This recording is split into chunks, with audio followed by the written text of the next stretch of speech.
lieu, point virgule, lieu.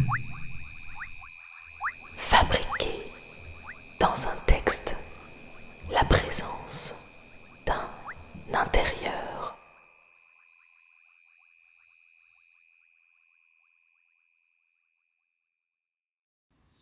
Une pièce rêvée, nue et encombrée d'une table offrant des pigments, des pinceaux, des crayons, des couteaux, des surfaces à supporter un gaspillage de matière. Un atelier où dormir est possible. Une chambre où le rêve est affaire de doigts tachés de couleurs, de colles odorantes, de forces aléatoires, de matériaux qui résistent, de couleurs qui s'effacent, de mots qui s'écrivent et se raturent.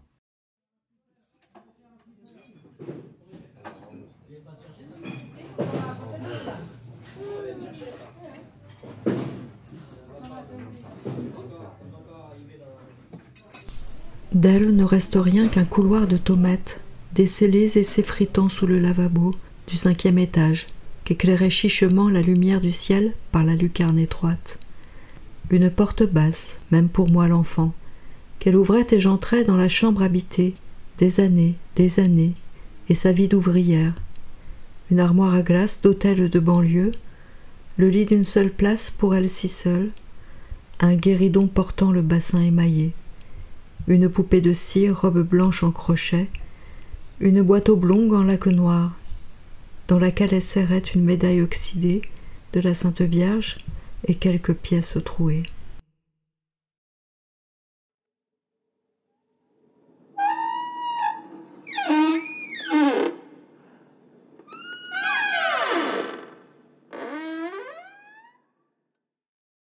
Une pièce d'un théâtre inattendu, où elle arrive et s'installe, à l'abri des regards, sous la protection des arbres.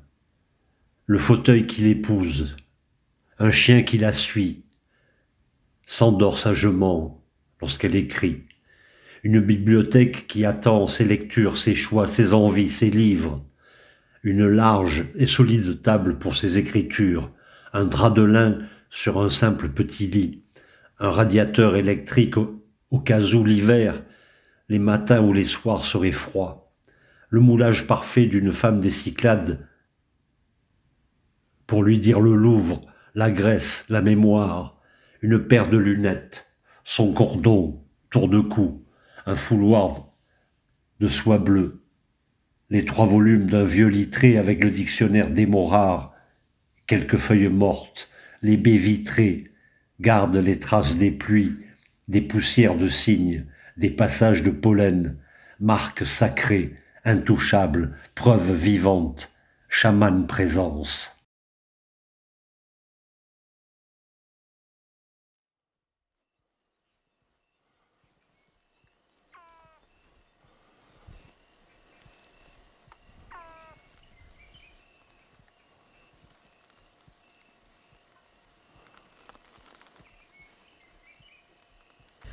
Du jaune au mur.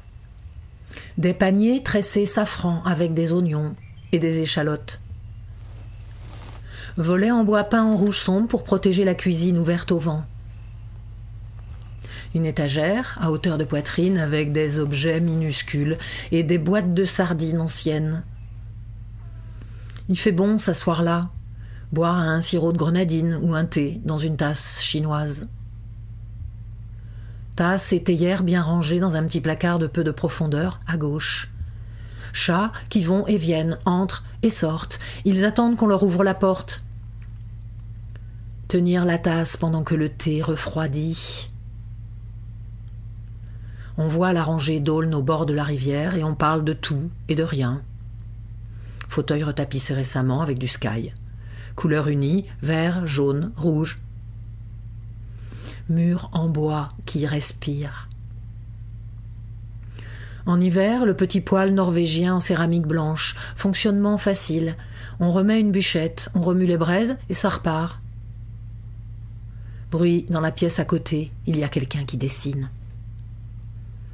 Petit fatras du côté de l'évier, Vaisselle, casserole, légumes à éplucher, poubelle ouverte, boîte de médicaments, boîte à bonbons, couteau sur une planche en bois. Elle est assise en face et lèche sa cuillère. Gourmande, joyeuse.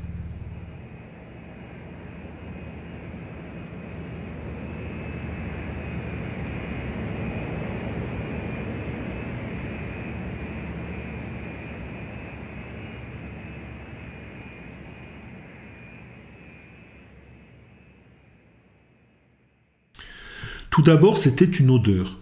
Une forte odeur de camphre. Une odeur prégnante, autoritaire, dictatoriale. Une odeur qui prend les narines à l'abordage sans aucun espoir de répit. Une odeur imposante qui acceptait néanmoins quelques accompagnements selon le moment du dimanche après-midi. Entre 14h30 et 15h, c'était celui de la colle du sparadrap. De l'élasto, comme on disait. Oui, la colle de l'élasto avait une odeur. Il y avait aussi des relents de Dolpic, une pommade chauffante qui est à la peau, ce que le piment de Trinidad est au gosier. Un attentat. C'était l'odeur de l'impatience, l'odeur de l'envie, l'odeur du jeu. À partir de 16h30 apparaissaient d'autres odeurs pour accompagner le camphre. Celle de la sueur. Pas une odeur de pied, une odeur de corps qui se sont vidés de leur eau. Une odeur de boue aussi, surtout l'hiver. C'était l'odeur de la fatigue, parfois de la joie. Puis survenait un parfum de gel douche qui supplantait la fragrance originelle. Dans une atmosphère moite, chargée de vapeur d'eau. L'eau brûlante des douches, ou plutôt l'eau qu'on craignait brûlante quand nos genoux écorchés nous arrachaient des grimaces au moment de passer dessous. C'était l'odeur de l'adieu au jeu, de l'au revoir et à la semaine prochaine, du « attends, on va boire un coup quand même ». Le vestiaire d'une équipe de rugby, juste avant et après le match dominical, est une scène de théâtre pour les sens. Parce qu'il n'y avait pas que l'odeur, bien sûr. L'avènement progressif du silence avant. Pas un vrai silence, un silence lourd. Un silence duquel émergent quelques mots, rarement des phrases. Des mots de connexion, de communion, de motivation. Des mots en on. Des mots collectifs. Des mots pour nous rassurer car on croyait partir au combat alors que nous allions tout simplement jouer. Et puis, après le match, les bruits des émotions. Tristes, joyeux, vindicatifs, apaisés, énervés, euphoriques, rieurs, blessés. Un catalogue sans fin récité par une vingtaine de types cabossés. Des chansons parfois, des chansons aux paroles mystiques, tant elles n'ont aucun sens. Un débordement hormonal, diront certains et certaines.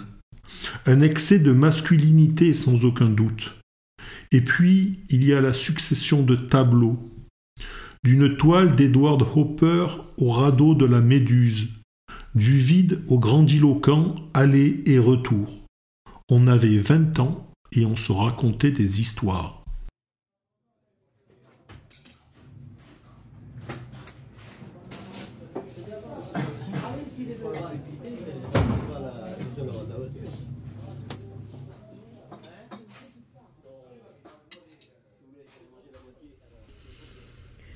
Tout doit se défaire pour se refaire. Habitants d'avant retirés sur la pointe des pieds avant que les héritiers se débarrassent des choses et vendent la maison au plus offrant. Rétablir l'espace du vivre. Sol en pierre naturelle, un travertin crème veiné en grandes dalles imbriquées. Tout reprendre à zéro, casser, évacuer, reconstruire. Évier dans les tons de noir. Mur d'1 mètre d'épaisseur ouvert pour que la vue se porte plus loin par les fenêtres. Souvent il fait froid, comme une vague qui se retire. Autre fenêtre qui donne sur la rue avec tablette, où des fruits sont disposés dans un plat long africain, avec quelques galets de rivière au corps rond. C'est en arrière, un chantier indescriptible. Étagère décorative dans la montée de l'escalier avec des têtes en pierre très anciennes. Montant de cheminée refait en petits blocs d'une pierre sombre exploitée au Népal. Bien trop loin, le prix que ça coûte. Niche pour la vaisselle en poterie. Belle lumière traversante d'une porte à l'autre. Le bruit de la rivière circulant comme la lumière, même quand les portes sont fermées. On peut discuter des événements du moment, des drames passés, des choses qu'on a racontées qui se sont transmises. De temps en temps, un passereau qui heurte la vitre. Les arbres sont si près, ils croient qu'ils peuvent entrer eux aussi. Oignons frits dans la poêle avec des tomates du jardin. Fauteuil en cuir à la place idéale pour envisager la pièce dans son ensemble. Tableau qui s'appelle Alger la Noire et dessin des personnages d'une famille en noir et blanc, les deux du même artiste. Meubles de coin avec des motifs japonais en céramique et des miroirs. Paillasson en coco adoré de la chatte grise. Pas de photos, pas de personnages, sinon dans les peintures. Le chantier a avancé vite. La vie revient.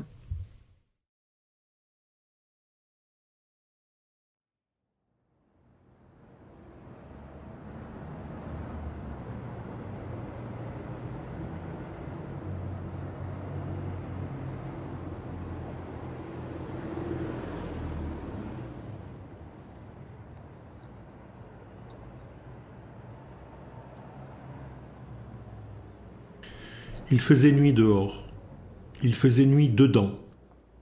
Il faisait nuit partout. J'avais 8 ans. Sur injonction maternelle, je devais aller chercher une bouteille d'huile. Sur injonction paternelle, c'était une bouteille de vin.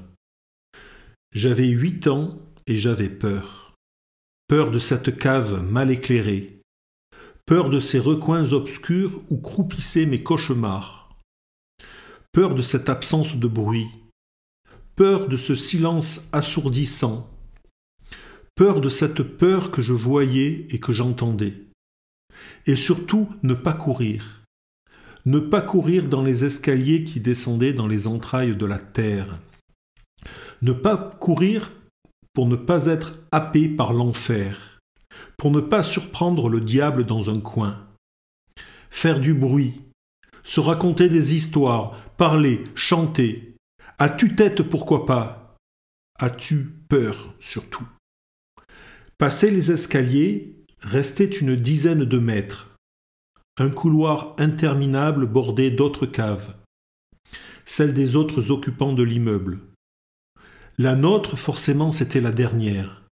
La plus éloignée, la plus perdue, la plus dangereuse. Je passais droit comme un i à l'exact milieu de ce couloir.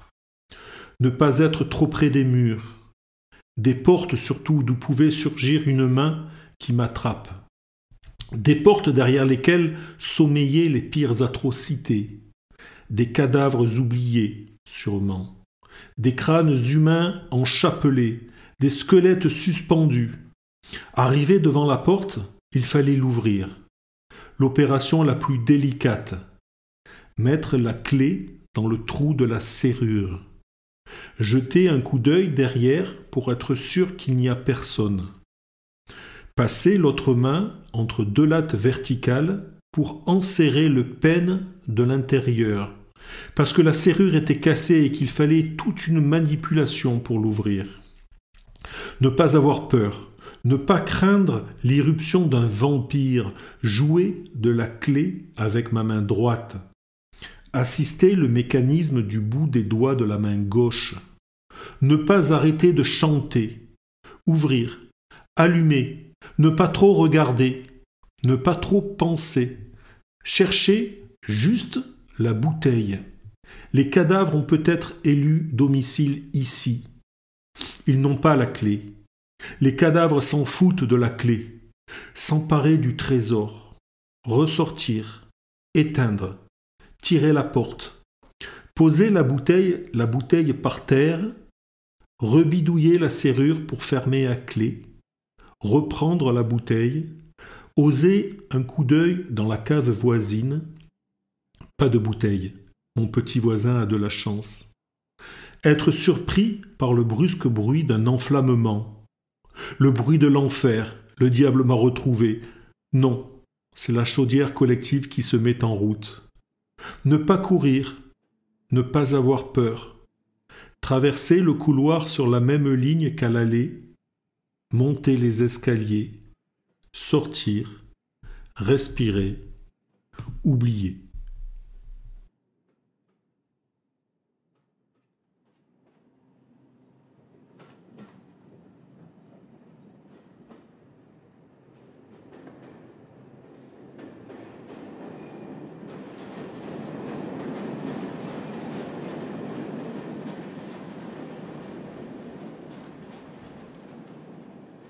On disait les F, Migène, la roche Migène. Peut-être une maison Bérard, en béton armé. Le docteur Jean F, ami de mon père, plus qu'ami, compagnon de chambre à l'école de Lyon, sur les bords de la Saône. Un Vosgien rencontrant un Auvergnat, deux fils de paysans au sortir de la guerre. De leur turne, on voyait la rivière. Leur fenêtre, vue d'en bas pour le 50e anniversaire de leur promo. C'est le conservatoire de musique aujourd'hui. Il avait une tante à mi-recours, avait épousé une cousine vosgienne comme lui, de 10 ans sa cadette. Une rencontre à mi-chemin entre Migène et Puy-Guillaume, vers Nevers, Manicourt. Le jour du vol de Yuri Gagarine, le 12 avril 1961. Des vacances avec eux et leurs deux garçons, des marches en montagne, en France, en Italie. Extraordinairement gentils tous les deux, lui rigueur, elle réservée et austère, portant des robes fermées jusqu'au cou, d'un autre âge, toujours les mêmes. Avait élevé un neveu qui travaillait dans un CAT. Possédait un appartement à Nice où il passait des vacances, y invitait les parents. Devenu parrain et marraine de mon petit frère, tard venu, garde-triage de la Roche-Migène, maison de cité cheminote, dégeler les aiguillages, manipuler la signalisation du haut de la tour vitrée. Naissance d'une passion. Il figure sur la première photo de vacances à Collioure, avec les parents à l'exposition universelle de Montréal en 1967. Un de leurs enfants devenu médecin, installé en Corse. Reparti dans les Vosges à la retraite, en appartement, à Saint-Dié-des-Vosges. Passé me voir en remontant de Nice, si fier de sa peau, sans aucune ride, m'avait donné le nom de la crème. Conduisait encore trop vite pour Simone, sa femme. S'amusait toujours des petits gémissements de frayeur que cela lui provoquait. Et les imitait. On disait les F, Simone et Jean. Les F ont appelé, on a vu les F sont à Nice. Elle est morte avant lui, un peu après mes parents, m'a envoyé une lettre et la photo d'un bouquet pour me l'annoncer. L'ai eu au téléphone il y a 2 ou 3 ans. C'était un de ses fils qui appelait et me l'a passé. Pas bien compris ce qu'il disait.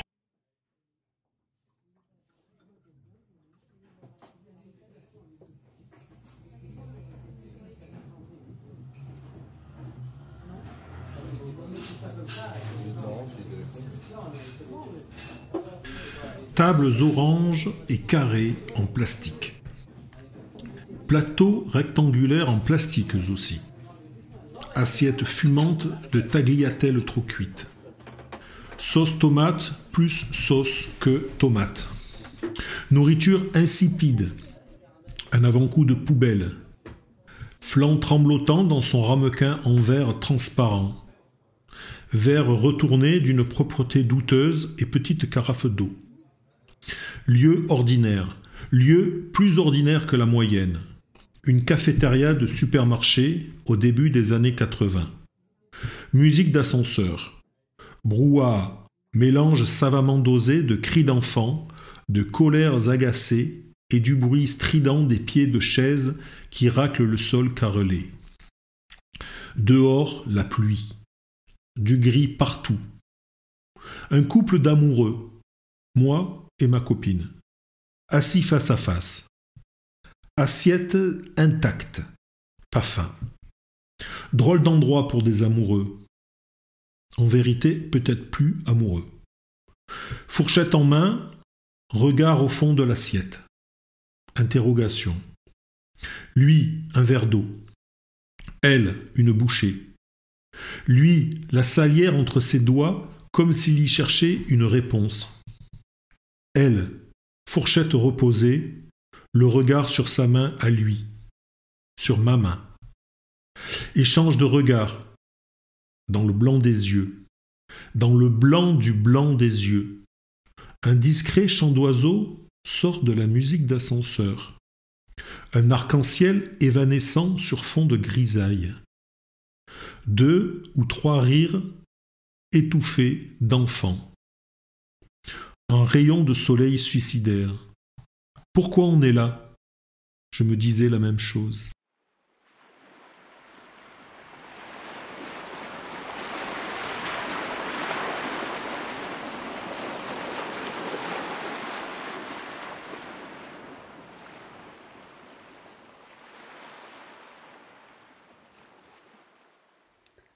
Dans la salle de bain.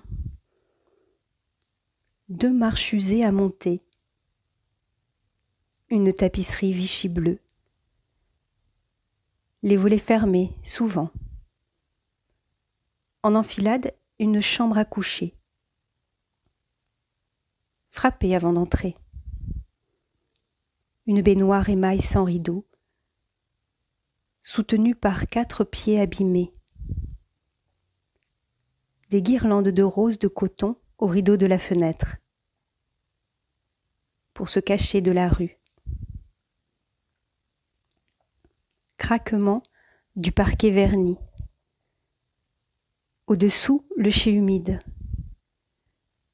Les serviettes s'étendaient sur le rebord de la baignoire. La flamme bleue du brûleur de la chaudière. À l'ouverture du robinet d'eau chaude, parfois instable. Chair de poule. Se savonner, se hâter. Un regard au miroir ovale au-dessous du néon. Lumière froide.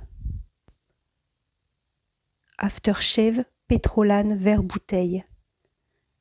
Un carton comme étagère.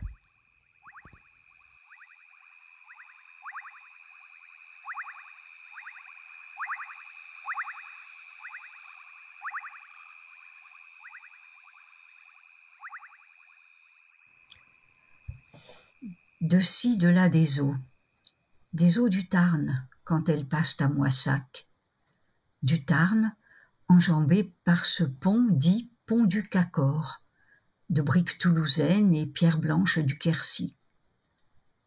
En vérité, pont du Cacor enjambant son Tarn de bien étranges manières pour qui n'est pas d'ici, pour qui n'a de souvenirs de pont que ceux faisant passer d'une rive à l'autre des passants, des autos, des motos, des vélos, des troupeaux de bétail et d'ovins. Étrange balai d'eau dessus, eau dessous. Lui, pont du Cacor, lui enjambant l'eau dessous, de son eau dessus. Au-dessus s'écoulant sagement d'une extrémité à l'autre de son tablier. Pont du Cacor a double titre pont, car, enjambant élégamment et canalisant habilement de sa brique toulousaine, de sa pierre quercinoise, le flux de l'eau du Tarn. Car voyez-vous, pont de Cacor est pont-canal, mais canal invisible si l'on reste tout au pied de ses marches.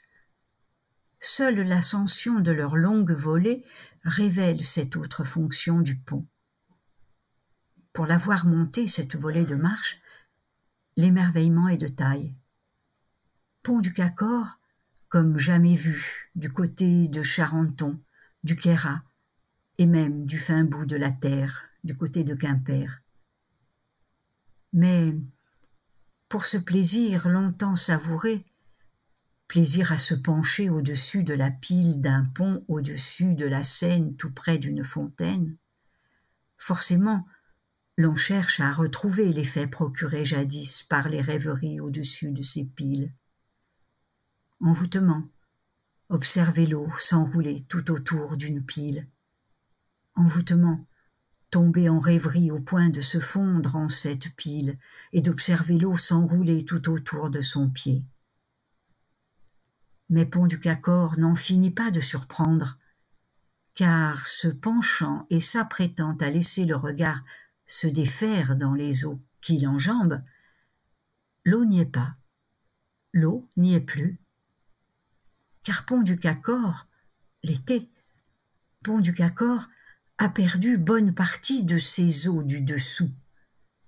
Il enjambe à présent, jusqu'à moitié de son lit, des roseaux prospérant et dansant dans le vent. L'eau manque au-dessous, tandis qu'elle continue de couler au-dessus, là où on ne l'y attend pas. Ainsi, de son étrangeté, Pont-du-Cacor apaise doucement le souvenir nostalgique du pont au-dessus de la Seine, tout près d'une fontaine.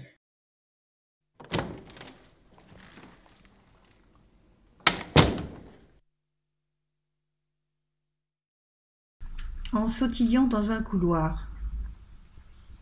Entrée. Un couloir. Une moquette gris clair et des murs tapissés bleus. Des portes peintes en blanc. Sur tout le mur de gauche, en entrant, une vaste penderie pour les manteaux et autres habits de sortie. Avec porte coulissante, vue à travers un rideau de coton ajouré bleu et noir. Devant soi, une porte donnant dans une chambre d'amis. Juste à droite de celle-ci, et au-dessus du radiateur, le portrait peint de la maîtresse de maison. Couleur dominante, rouge, blanc, noir. Puis porte fermée à 2 battants. Derrière elle, le salon, salle de cour. En continuant, une commode renflée dont les tiroirs contiennent du papier cadeau, des rubans, des ficelles, des pages arrachées de magazines. Une autre porte pour une chambre. En tournant, face à soi, une autre porte, celle de la cuisine. Encore en tournant, la porte des toilettes. Toilette avec lave-mains, essuie-mains, quelques tableaux. Dans le prolongement, une fenêtre donnant sur cour avec rideau ajouré blanc. Petit fauteuil d'enfant en osier devant. Puis, lourd buffet contenant balles multicolores, bâtons en bois et autres accessoires de travail. Dessus, du courrier, une lampe, un plat en cuivre où sont posées des clés. Plus loin sur le sol, un porte-parapluie en faïence. Retour sur la porte d'entrée. Entrée.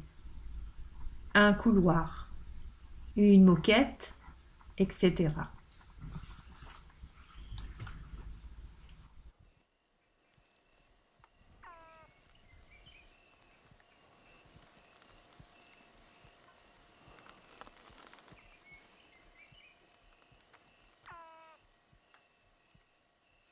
Chambre des enfants. Les 3 lits des filles, des aînées, alignés en épis à droite. Du petit divan de la plus grande jusqu'au grand lit à barreaux de la 3e, en avançant depuis la double porte sur le hall vers les fenêtres. Les 2 grandes fenêtres larges. La lumière qui envahit la pièce carrée. Le petit lit du dernier sur la gauche comme un intrus qui va se faire sa place depuis que le nouveau-né occupe le Moïse dans la chambre de leur mère. Les parents, quand le bateau est au port. Le carrelage sur lequel rebondissent les rires et les cris. Un placard dans le mur et une petite commode en bois peint d'un bleu pâle. À côté d'un grand coffre en osier, une table basse et des petits bancs pour s'asseoir ou grimper dessus en jouant la frayeur. 4 parois de bois pour cerner les jouets.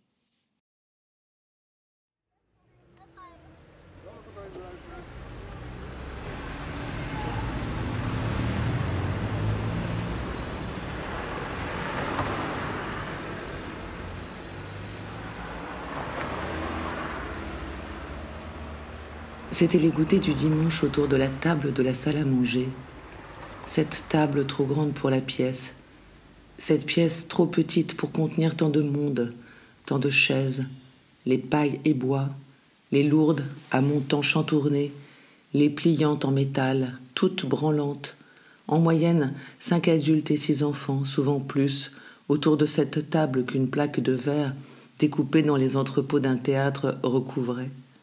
Sa marqueterie usée, du temps où l'on mangeait avec une nappe sans molleton, carré couvert d'embus, de lignes, d'auréoles, qui se voyaient sous le verre, paysage à suivre avec le doigt dans le raffut des conversations, les tasses en porcelaine dépareillée, les mugs, souvenirs de famille, de tournées, de voyages linguistiques des enfants, celle avec la reine d'Angleterre et celle avec Staline, la fleurie, les verres cantines, les verres à pied, les petites assiettes ébréchées, les 2 théières, l'une au thé noir, l'autre au thé caramélisé qu'on avait du mal à finir, ce thé offert par un Américain de passage, car on ne gâchait rien, et surtout pas les cadeaux, les jus en bouteille de verre, le pain de mie d'aspect javelisé, tout cramé aux angles, l'odeur du toaster dont la grille rougeoyait, le fromage qui coulait sous cloche. Il y avait les amateurs de salé, Münster, gruyère, camembert, jouxtant la boîte en carton du pâtissier avec les gâteaux individuels qu'on se partageait. Une tarte aux fraises garnie de crème pâtissière. Elle perdait toujours ses fraises, les choux à la crème moussue, l'éclair au chocolat d'où s'échappait la garniture et dont, en s'appliquant, on pouvait faire jusqu'à 5 parts. Le plat, avec la tarte maison, celle aux fruits de saison que les enfants ne voulaient pas goûter, se ruait sur les gâteaux secs de la boîte en fer, de sa boîte en fer, la russe, noir et or avec l'ours en relief. Quand lui dormait sur le sofa du petit salon, un classeur sur le ventre et toutes les feuilles répandues sur la moquette moutarde, feuilles de service, ou plan de scène portant le cachet du théâtre et la poupée de porcelaine posée sur le bord du meuble qui lui faisait comme un chapeau. Ce meuble à pain en noyer verni de sa mère, la mémé déjà morte, les fauteuils dépareillés, les 2 18e au tissu soyeux effiloché, scène tendre en broderie, figure en perruquet et arbre à la française, le fauteuil directoire instable, le russe façon crapaud à côté du cuir trapu et râpeux, le bureau plein de courriers, la bibliothèque aux Pléiades en poussière, la lettre de Molière encadrée, leurs photos, elle et lui, leurs photos dans des costumes d'un autre âge, leur visage d'avant, leur jeune visage en images dans l'appartement qui surplombe la rue pavée où déambulent des groupes hagards, touristes descendus d'autocar, leur bruit, leur langue, et le marchand de Sacré-Cœur, le marchand de glace à l'italienne, rose, vert, jaune, en torsade sur les corsets à 1, 2 ou 3 têtes, la boutique des 1001 nuits avec ses soieries synthétiques, l'arrière-porte en fer des catcheurs dans le refoncement de l'immeuble tout en bas, en face de la fenêtre du salon où il dort, lui qui s'éveillera, un ultime ronflement, un sursaut, regardera sa montre, un bracelet large qui tourne autour du poignet velu jusqu'au doigt, l'alliance en or blanc, qui déboulera dans la salle à manger, houspillera son monde, gentiment, qu'on aurait pu le réveiller, qu'il serait en retard.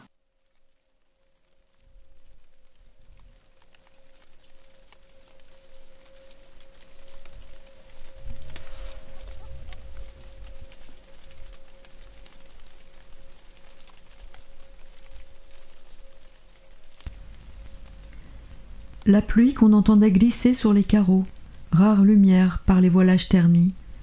Du pied, elle allumait l'abat-jour beige à plis, le lampadaire tripode en bronze doré. Puis s'asseyait et se calait bien dans les reins un coussin marron glacé du fauteuil crapaud. Elle aimait la couleur comme la friandise qu'elle offrait pour Noël à ses petits-enfants.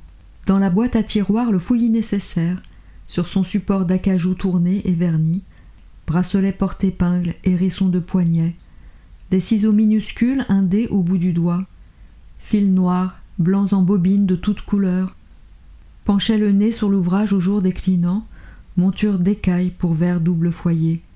Ainsi s'assoupissait, on la laissait dormir.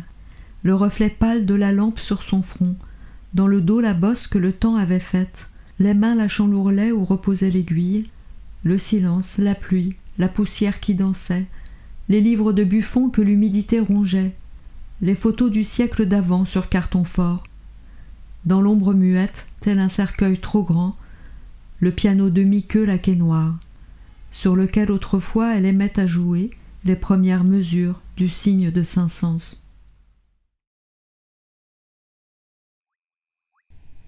Lieu, point virgule, lieu.